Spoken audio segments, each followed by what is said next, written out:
सभी प्रिय भाई बहनों को जय मसीह की। टिड्डियों का आक्रमण। निर्गमन अध्याय 10। फिर यहोवा ने मूसा से कहा, फिरौन के पास जा, क्योंकि मैं ही ने उसके और उसके कर्मचारियों के मन को इसीलिए कठोर कर दिया है कि अपने चिन्ह उसके बीच में दिखलाऊं, और तुम लोग अपने बेटों और पोतों से इसका वर्णन करो कि यहोवा ने मिस्रियों को कैसे डट्टों में उड़ाया और अपने क्या क्या चिन्ह उनके बीच प्रकट किए हैं, जिससे तुम यह जान लोगे कि मैं यहोवा हूँ। तब मूसा और हारून ने फिरौन के पास जाकर कहा, इब्रियों का परमेश्वर यहोवा तुमसे इस प्रकार कहता है, तू कब तक मेरे सामने दीन होने से संकोच करता रहेगा? मेरी प्रजा के लोगों को जाने दे कि वे मेरी उपासना करें।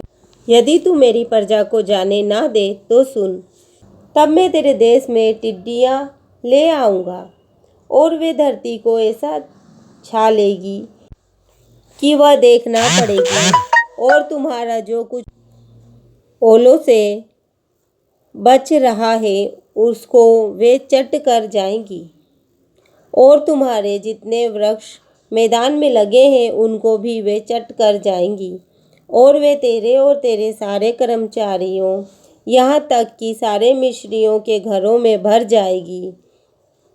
इतनी टिड्डियाँ तेरे बाप दादों ने या उनके पुरखाओं ने जब से पृथ्वी जन्मे तब से आज तक कभी ना देखी।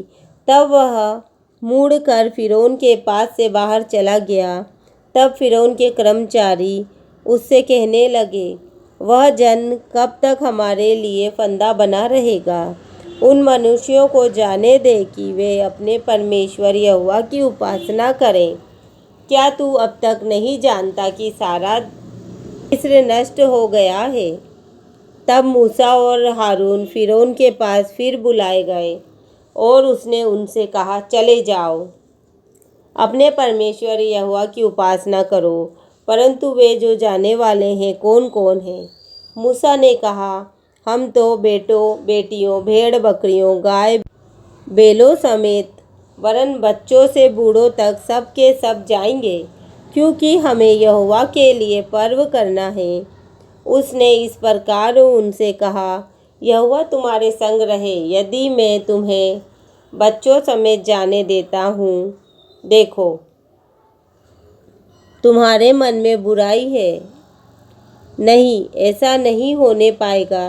तुम पुरुष ही जाकर यहोवा की उपासना करो। तुम यही तो चाहते थे। और वे फिरौन के सम्मुख से निकाल दिए गए। तब यहोवा ने मूसा से कहा, मिस्र देश के ऊपर अपना हाथ बढ़ा कि टिड्डियाँ मिस्र देश पर चढ़ के भूमि का जितना अन्न आदि ओलों से बचा है सबको चट कर जाए। अतः मूसा ने अपनी लाठी को मिस्र देश के ऊपर बढ़ाया। तब यहोवा ने दिन भर और रात भर देश पर पुरवाई बढ़ाई, और जब भोर हुआ तब उस पुरवाई में टिड्डियाँ आई, और टिड्डियों ने चढ़ के मिस्र देश के सारे स्थानों में बसेरा किया।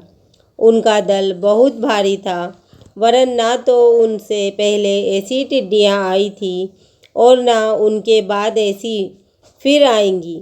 वे तो सारी धरती पर छा गई, यहाँ तक कि देश में अंधकार छा गया, और उसका सारा अन्न आदि और वृक्षों के सब फल अर्थात जो कुछ ओलों से बचा था सबको उन्होंने चट कर लिया, यहाँ तक कि मिस्र देश भर में ना तो किसी वृक्ष पर कुछ हरियाली रह गई और ना खेत में अनाज रह गया। तब फिरौन ने तुरंत मूसा और हारून को बुलवा के कहा, मैंने तो तुम्हारे परमेश्वर यहोवा का और तुम्हारा भी अपराध किया है, इसीलिए केवल अब की बार मेरा अपराध क्षमा करो और अपने परमेश्वर यहोवा से विनती करो कि वह मेरे ऊपर से इस मृत्यु को दूर करे। तब मूसा ने फिरौन के पास से निकलकर यहोवा से विनती की। तब यहोवा ने बहुत प्रचंड पश्चिम हवा बहाकर टिड्डियों को उड़ाकर लाल समुद्र में डाल दिया, और मिस्र के किसी स्थान में एक भी टिड्डी ना रह गई। तो भी यहोवा ने फिरौन के मन को कठोर कर दिया, जिससे उसने इस्राएलियों को जाने ना दिया। फिर यहोवा ने मूसा से कहा, अपना हाथ आकाश की ओर बढ़ा कि मिस्र देश के ऊपर अंधकार छा जाए, ऐसा अंधकार की टटोला जा सके। तब मूसा ने अपना हाथ आकाश की ओर बढ़ाया, और सारे मिस्र देश में 3 दिन तक घोर अंधकार छाया रहा। 3 दिन तक ना तो किसी ने किसी को देखा और ना कोई अपने स्थान से उठा, परंतु सारे इस्राएलियों के घरों में उजियाला रहा। तब फिरौन ने मूसा को बुलवाकर कहा, तुम लोग जाओ, यहोवा की उपासना करो, अपने बालकों को भी संग ले जाओ, केवल अपनी भेड़ बकरी और गाय बैल को छोड़ जाओ। मूसा ने कहा, तुझको हमारे हाथ मेल बलि और होम बलि के पशु भी देने पड़ेंगे, जिन्हें हम अपने परमेश्वर यहोवा के लिए चढ़ाएं। इसलिए हमारे पशु भी हमारे संग जाएंगे, उनका एक खुर तक न रह जाएगा, क्योंकि उन्हीं में से हमको अपने परमेश्वर यहोवा की उपासना का सामान लेना होगा, और हम जब तक वहाँ ना पहुँचें तब तक नहीं जानते कि क्या क्या लेकर यहोवा की उपासना करनी होगी। पर यहोवा ने फिरौन का मन हठीला कर दिया, जिससे उसने उन्हें जाने ना दिया।